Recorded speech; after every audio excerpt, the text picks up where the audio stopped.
ৰাধে। আজি হৈছে 31 মে ৰবিবাৰ।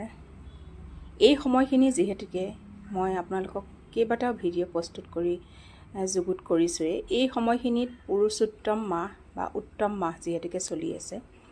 আজি এই পূৰ্ণিমাৰ তিথিত মই আপোনালোকক এটা বহুত গুৰুত্বপূৰ্ণ কথা ক'বলৈ গৈ আছোঁ। পূৰ্ণিমা তিথিৰ দিনা এনেই সচৰাচৰ বেলেগ বাৰত যদি পৰে, তেতিয়াহ'লে আমি তুলসী গছৰ তলত চাকি দিয়াটো জৰুৰী। আৰু যিহেতুকে বিষ্ণু ভগৱানৰ ওচৰত বা মাতা লক্ষ্মীৰ ওচৰত যিহেতুকে আমি ভোগ অৰ্পণ কৰোঁ, সেই ভোগত আমি তুলসী পাত অৰ্পণ নকৰিলে সেই ভোগটো ভগৱানে স্বীকাৰ নকৰে বুলি কোৱা হয়।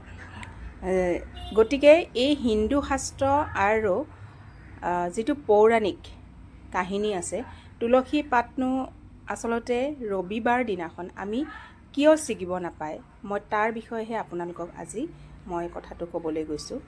যিহেতুকে তুলসী মাতাই ভগৱান শ্ৰীহৰি বিষ্ণুক পূজা কৰে, সেই ৰবিবাৰ দিনাখন তুলসী মায়ে বিষ্ণুৰ কাৰণে নিৰ্জলা ব্ৰত ৰাখে। যদি আমি কোনো মানুহে সেইদিনাখন তুলসী পাত ছিগো বা যদি আমি তুলসীত জল অৰ্পণ কৰোঁ, তেতিয়াহ'লে সেই তুলসী মাতাৰ যি নিৰ্জলা ব্ৰত সেইটো খণ্ডিত হয় বুলি উল্লেখ আছে। আৰু তেনে কৰিলে আমাৰ গালৈ কিছুমান পাপ অহাৰ সম্ভাৱনা থাকে। ৰবিবাৰ দিনটো হৈছে ভগৱান বিষ্ণুৰ অতিকৈ প্ৰিয় দিন। এই তুলসী মা হৈছে তুলসী মা ভগৱান বিষ্ণুৰ পৰম ভক্ত। গতিকে তুলসী যদি সেইদিনাখন স্পৰ্শ কৰা যায়, তেতিয়াহ'লে তুলসী মাতাকো আমি অনাদৰ কৰা বুজায় আৰু আনহাতে শ্ৰীহৰি বিষ্ণুকো আমি অনাদৰ কৰা বুজায়।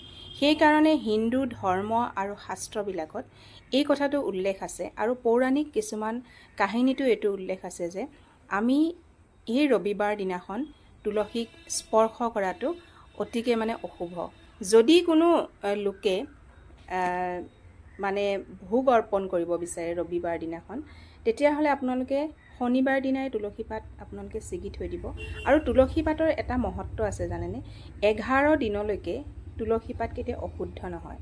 আপুনি যদি 11 দিনৰ ভিতৰত যদি তুলসী পাত ছিগি থৈ দিয়ে, সেইটো তুলসী পাতটো শুদ্ধ বুলিয়ে জনা যায়। এইটো শাস্ত্ৰসন্মত কথা, মই সেইকাৰণে আপোনালোকৰ আগত এইটো প্ৰকাশ কৰিছোঁ। এতিয়া আৰু এটা পৌৰাণিক কাহিনী আছে। যেতিয়া মাতা সীতাই জনকপুৰীত আছিলে, জনক ৰজাৰ গৃহত আছিলে, তেতিয়া এই ৰবিবাৰ দিনটোতে মাতা সীতাই তুলসী পাত ছিগি পেলাই তেওঁ কি কৰিছিলে, নিজৰ পল্লু বা আঁচলত লৈ তুলসী পাতটো ছিগি আহিছিলে। তাৰ পাছত সেই তুলসী পাতটো তেওঁ নিজৰ আঁচলৰ পৰা মাটিত পৰি গ'ল। আৰু সেই পৰি যোৱাৰ কাৰণে অশুদ্ধি হোৱাৰ যিটো পৰ্ব, সেই অশুদ্ধি হোৱাৰ কাৰণে বিশ্বামিত্ৰ ঋষিয়ে কি কৰিলে যে এই নিয়মটো তেতিয়াৰ পৰা প্ৰচলিত হৈ আহিছে যে ৰবিবাৰ দিনাখন যিহেতুকে তুলসী স্পৰ্শ কৰিব নালাগে, মাতা সীতাই স্পৰ্শ কৰাৰ কাৰণে সেই তুলসী পাতটো অশুদ্ধি হৈ গ'ল।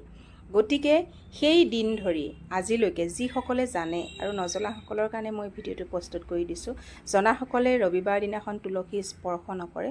আৰু যিসকলে নাজানে এই কথাটো, তেতিয়াহ'লে মোৰ এই ভিডিঅ'টো যদি কোনোবাই পায়, তেতিয়াহ'লে আপোনালোকে কোনোৱে এই তুলসী পাত স্পৰ্শ নকৰিব। সেইটো বহুত অশুভ চিন বুলি পৰিগণিত হয়। আপোনালোকে ৰবিবাৰ দিনাখন তুলসী পূজা কৰিব পাৰে, কিন্তু স্পৰ্শ একেবাৰে নকৰিব। সেই কথাটো মই কৈছোঁৱেই, কাৰণ স্পৰ্শটোৱে হৈছে অশুভ বুজায় এই ৰবিবাৰ দিনাখন। তাৰ উপৰিও আপোনালোকে একাদশী, দ্বাদশী আৰু ৰাতিৰ সময়ত সন্ধ্যা বেলাটো পাৰ হৈ যোৱাৰ পিছত, তাৰ পাছত গা নোধোৱাকৈ, তাৰোপৰি সূৰ্যগ্ৰহণ, চন্দ্ৰগ্ৰহণ, এইখিনি সময়ত কিন্তু তুলসী স্পৰ্শ কৰাটো অতিকৈ অশুভ। গতিকে অশুভ কিছুমান কাম কৰি যদি আমাৰ জীৱনলৈ আমি অশুভ শক্তি কঢ়িয়াই আনো, গতিকে আমি তেনে কৰ্মৰ পৰা আচলতে সদায় বিৰত হৈ থাকিব লাগে। জয় শ্ৰীৰাম, জয় হনুমান।